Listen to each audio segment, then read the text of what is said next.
Alright, so we're starting to rivet the hood extractors in. I went ahead and did a couple here and here. I'm using the bolts that I originally had to line the holes up as I rivet, and then just take one out, place the rivet, and move on. So let's continue. Excuse the music, my neighbor is playing music next to me, which is fine.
Alright, the hood extractors are completely mounted, finished, finito, done.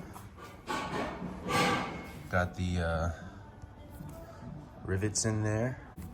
Just some black aluminum rivets from Amazon. And as you can see, everything is flush.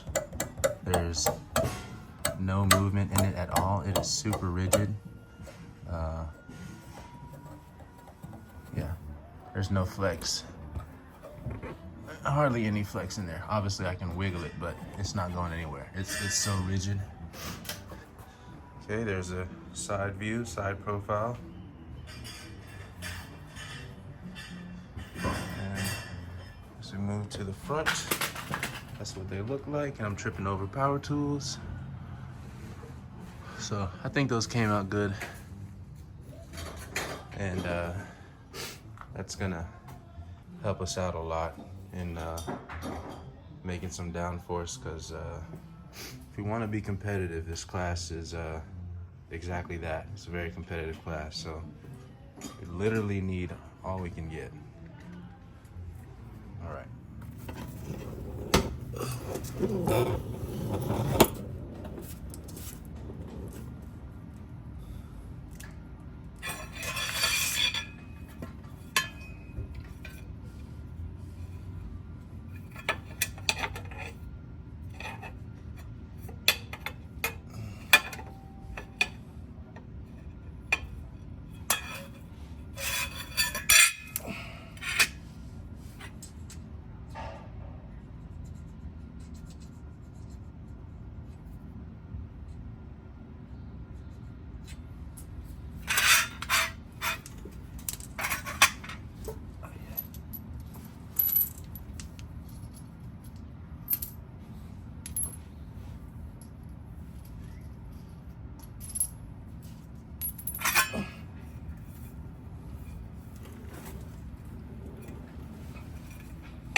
Ooh, that's strong.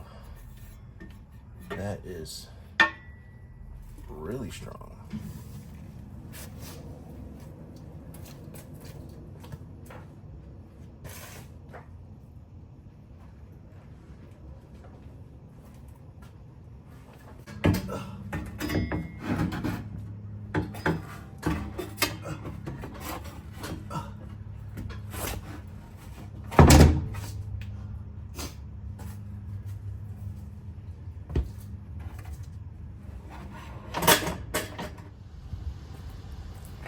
So I just whipped this up real quick to help me get my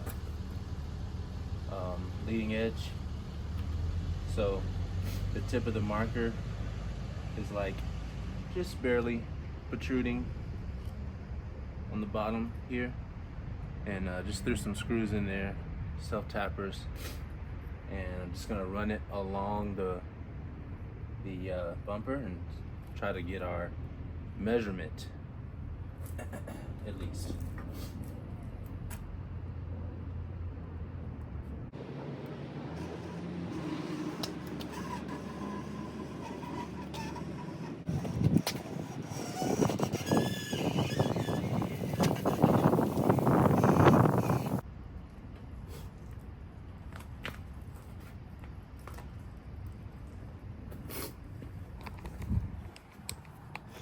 very rough.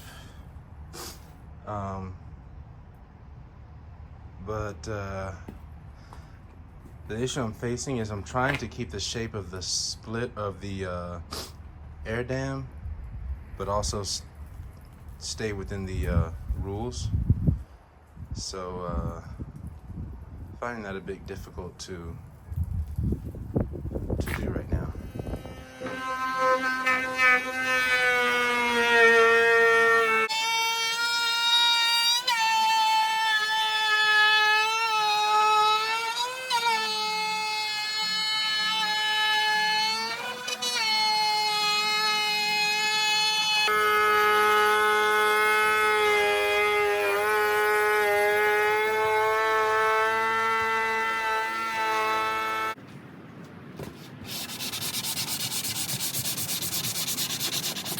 I beveled off or rounded off, whatever you want to call it. Use the router to get this shape on the splitter. So this is the bottom. So as you can see, we have like tried to make like a shape like swooping like that, so the air has somewhere to go, the low pressure air has somewhere to go. And then I left the top edge sharp and just sanded it, so there's better separation here, and the high pressure air can do what it needs to do, and low pressure can do what it needs to do. But just flip that upside down, because this is the bottom. Again, we got the hood done, hood extractors, got the rivets in, and they are very solid. Like, they feel more sturdy than the gurney flap in the rear. But that's nice. That's like, that's on there, you know? Like, the wind is not gonna, I don't even think you could break this. I mean, I'm sure you could, but you'd have to try. The wind is not moving that. So that's a real nice touch. Show you how the rivets look on the back side. Got them all placed appropriately. Came out nice.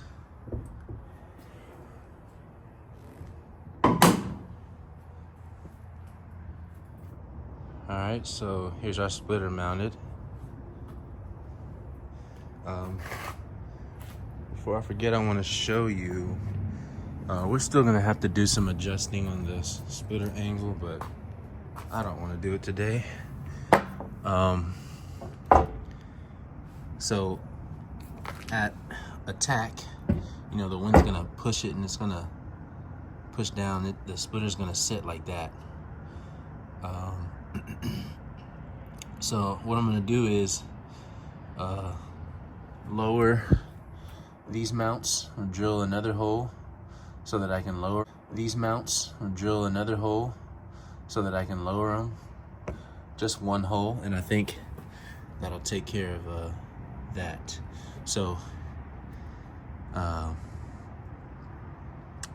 hopefully it'll put us at 0, and apparently it's not bad if it's past, you know, if the angle is more like this. So that's fine. I'm happy with that for now. And lastly, I'm going to show you the mount under here. That's what the Z bracket looks like. Thank you, Mike. This was a lifesaver. So straight to the subframe, 2 M6 bolts in the rivets. I used the extra 3/8 spacers that I had, just so the bar would sit away from the subframe. It won't sit on there flush, and then I won't be able to get the splitter on there either. But I'm happy with this for now. So yeah, we got us some downforce, boys and girls.